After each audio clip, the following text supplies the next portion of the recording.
Welcome back po sa aking munting channel. Ako po si Mr. Ukol, magbibigay ng tips, giya para sa araw po ng Miyerkules, April 17, 2024. Magandang gabi po lahat sa inyo. Shoutout tayo. Shoutout nga pala sa boss ko, Boss Rene Nieva, at kay Boss Carmelo Garcia at kapatid niya si Boss Chris. Mga taga Quezon City to mga boss ko na to. Shoutout sa inyo, kumusta na? Shoutout Kagawad Romy Gubaton, Joscoro Moras. Number 1 subscriber daw natin siya, sabi ni Sir Joscoro. Jomel Antinio, Raul Espiridion, Gilbert Duma. Shoutout po sa inyo lahat at shoutout din kay Boss RB, Borja Gonzales at kay Sir Gilbert Lumuntad. Shoutout sa inyo lahat.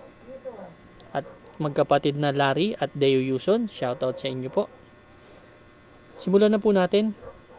Race number 1 po, ito po yung start ng ating first Pick 5 event, covers races 1 to 5.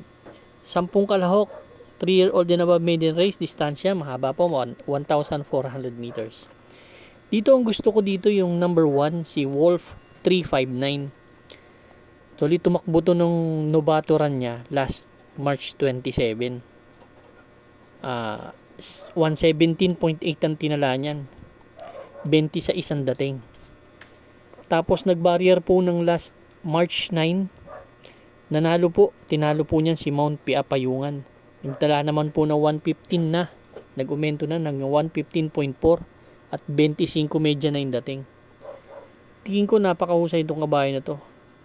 Hindi ko sure pero parang kay kay Felizardo Jun Sibilla, kay engineer. Kaya itong race number 1 na to, marami ring long shot dito pero ako susuluhin ko muna po ito. Entry number 1 po, si Wolf 359. Magandang kabayo. Good luck po. Race number 2 na po tayo, bayang kararista.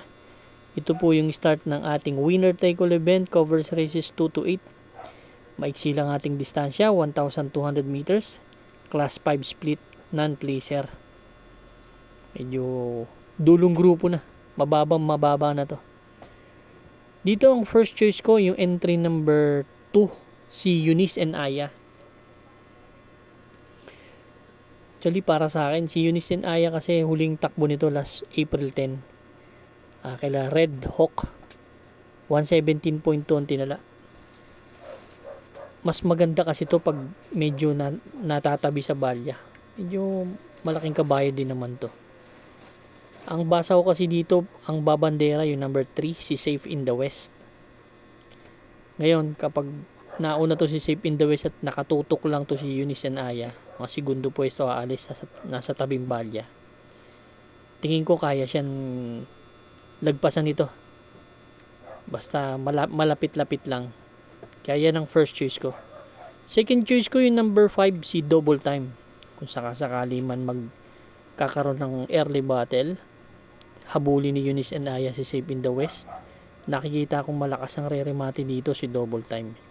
Yan ang basa ko talaga dyan. Siguro magbibigay dahil winner take all first set. Magbibigay na rin ako ng third choice. Yung number 3 na rin, si Safe in the West, kahit na hindi magaganda mga tinatakbo nito. Kasi si Eunice and Aya merong may salida na hindi maganda. Kaya yan ang third choice ko, baka makasolo ere. Kaya race number 2 ang first choice, number 2 Eunice and Aya, second choice number 6, number 5 Double Time, third choice number 3 Safe in the West. Good luck po. Race number 3 na po tayo, bayang kararista. Dito naman po magsisimula yung pick 6 natin, races 3 to 8. At may inaabangan po tayo dito. Yung pick 6 carry over na 476,857.37. 1,200 meters na distansya, 22 to 27 split. Simula po ito ng carry over natin. Dito naman ang senaryo ko, napakamaraming matulin. Andito si Dreams of the World, Papa Umamaw, Senyorita, Sandigan at Runway 10. Dito sa grupo na to, ah, gusto ko dito si Sandigan. Actually, lately, yung mga takbo nito, pinaparimati na siya eh. Eh kung magbabakbakan sila sa harapan eh, hindi naman sila makakalayo dyan dahil may tulin din yan. Pwede silang rimatian yan, kaya yan ang gustong gusto ko dyan sa laban na yan. Yan ang first choice ko. Second choice ko yung number 6 na rin. Medyo talagang bumaba na ng bumaba tong senyorita na to. Basa ko kung ilalaban to, itong mauuna. Si senyorita, mas mabilis sa kanila to. Mas mataas ang grupo. Kung gano'n ang mangyayari, talaga may panalo rin to. Magaling ang hinete. Malakas kumayog. Yan ang second choice ko. Magbibigay akong third choice dito, yung kabayo po ni Mr. Sandy Javier. Itong super majority. Actually, nagustuhan ko kasi yung huling maiden race nito. Huling maiden race nito,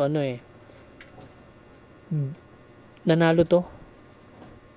Nagtala ng 1:14 in a fraction sa 1,200 meters, pero ang last 2 quarters niyan 22 at 26 media. Ibig sabihin kaya niya sumabay sa tulin ng mga kabayo. 26 pa din nating eh. Pero tingin ko dihado to. Aabangan lang natin. Kaya ako race number 3 ang first choice ko, number 7 Sandigan, second choice number 6 Senyorita, third choice number 3 super majority. Good luck po. Pero anybody's race yan ha. Race number 4 na po tayo, bayang karalista. Second pick 5 event covers races 4 to 8. Meron tayong 8 kalahok. But 7 in betting options lang. Distansya maiksi 1,200 meters. First choice ko number 4 axis deviation. Si axis deviation ang nag-average kasi ito ng 113 in a fraction sa napanalo ni Sarati to eh. Last May tsaka June last year.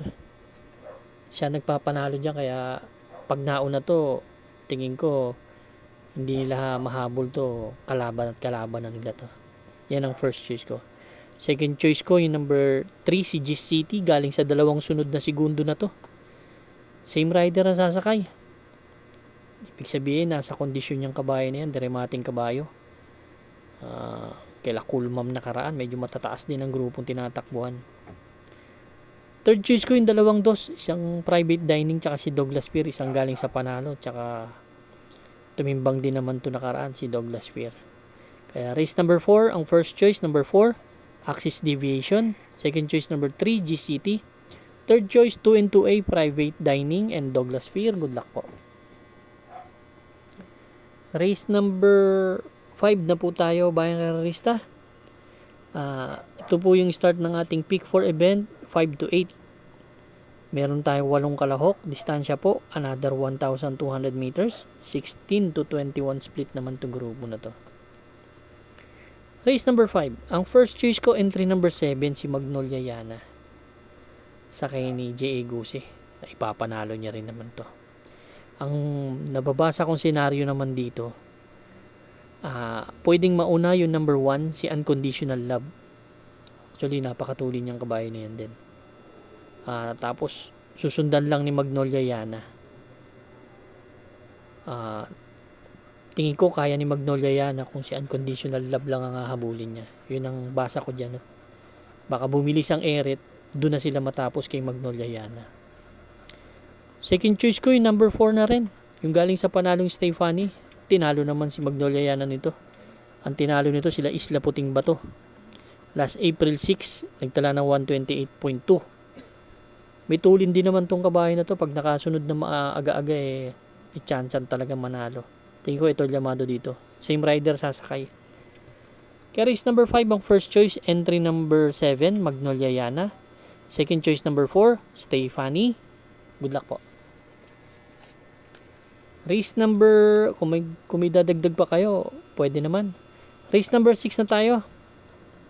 Last DD plus 1 event. Meron tayong 8 kalahok. another 1,200 meters distance. 11 to 15 split naman tong grupo na to. Dito naman sa race number 6, first choice ko, yung VG. Sakay ni si Aladvin Kula. Si VG kasi, para sa akin, nag-average ng 129 to eh. Sa 129 in a fraction sa 1,400 meters. Dati kasing galing ng 22 to 27 yan, napunta sa 16 to 21. Ngayon nasa 11 to 15, ibig sabihin bumaba. May tulin, may remate ang kabayo na yan, si VG. Second choice ko yung inayaw na karaan. Yung namaskar pero tumimbang pa rin. Biyahe yan nakaraan eh. Pero tumimbang pa rin. Pag ilalabas to dito, talagang malaking panalo nito. Gamay ni JT Pabilik yan. Doon kala Alindog tumakbo to eh. Last April 10. Yan ang second choice ko. Magbibigay akong third choice, entry number 5, Diado, Smart Julian. Siya naman yung bumandera doon kila Alindog. Pang-apat to dumating, nagtala ng 115.8. Eh kung hindi hahabulin ni Namaskar at may iayaw si Namaskar ulit, pwede maka-solo air ito. Kaya yan ang third choice ko. Race number 6, ang first choice, entry number 7, VG. Second choice number 6, Namaskar. Third choice number 5, Smart Julian. Good luck po. Race number 7 na po tayo, bayang karista. The penultimate race. Meron tayong siyam na kalahok sa distansyang 1,400 meters. 5 split placer naman tong grupo na to. Mababang grupo din. Dito sa race number 7, ang first choice ko, entry number 8, si Goon Eugene. Ang huling takbo ni Goon Eugene last April 9. Pang-apat dumating to kaila Sun Moon Lake from JR Gilyada to RJC Tabor. Actually, pinanood ko to. Medyo nasarhan sa labasan to kaya kulelat umalis, pero pang-apat dumating, lakas na remate. Galing din naman sa panalo yan. Si Solution ang tinalo niyan sa maiksing karera. 116 in a fraction. Tingin ko makalabas lang na maganda. The veteran campaigner to. Dating mataas ang grupo. Yan ang first choice ko, entry number 8, Goon Eugene. Good luck po. Ay, number 8. Magbibigay ako ng second choice, yung number 4, Greater Good. Ito naman may best time na 128 to sa 1,400 meters.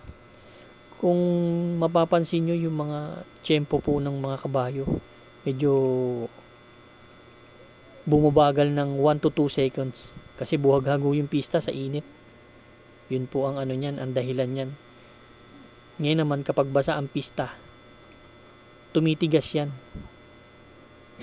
Nasisiksik yung pista. Ngayon pag-apak ng kabayo, kakamot sila ng matindi at bumibilis yung paa. Yun. Eh ngayon buwaghago dahil sa init. Kaya bumabagal ang mga tiyempo. Kaya i-adjust natin yung mga tiyempo niyan kung sa mga nag-aaral na mga tiyempuhan. Third choice ko yung number 5, si Regal. Si Regal naman, actually si Regal hindi ito gumraduate ng maiden. Huling takbo ng maiden race nito ay August 2. Tapos noon hindi na siya napunta maiden, medyo takas na sa maiden. Pero ang best time niyan sa 1-2, 1:15.4. Tapos meron pong 1:29 yan sa 1,400 meters. May tulin yung kabayo na yan. Pwedeng remate, pwedeng bandera, pero may tulin. Kaya race number 7, ang first choice ko, number 8, Goon Eugene. Second choice, number 4, Greater Good. Third choice, number 5, Regal. Good luck po. Race number 8 na po tayo, bayang kararista. Last and final race for tonight. 10 kalahok, distansya 1,400 meters. First choice po, entry number 2, si Vitrius. Actually, sinubok na nakaraan to. Bumaba ng grupo kasi to, galing sa 11 to 15 split. Ito, pag nauna to, malaking chance ang manalo sa akin ito. Tingin ko, malaking panalo. Second choice ko na rin yung number 8. Si Kentucky rin. Galing sa panalo naman to si Kentucky Rain. Ang tinalo naman ito si One of a Kind Bukawi River Town. Galing. Kaya race number 8 ang first choice, number 2 Vitrius, second choice number 8 Kentucky Rain. Good luck po bayang kararista. Maraming salamat po sa inyong walang sawang pagtangkilik sa aking munting channel, and stay safe.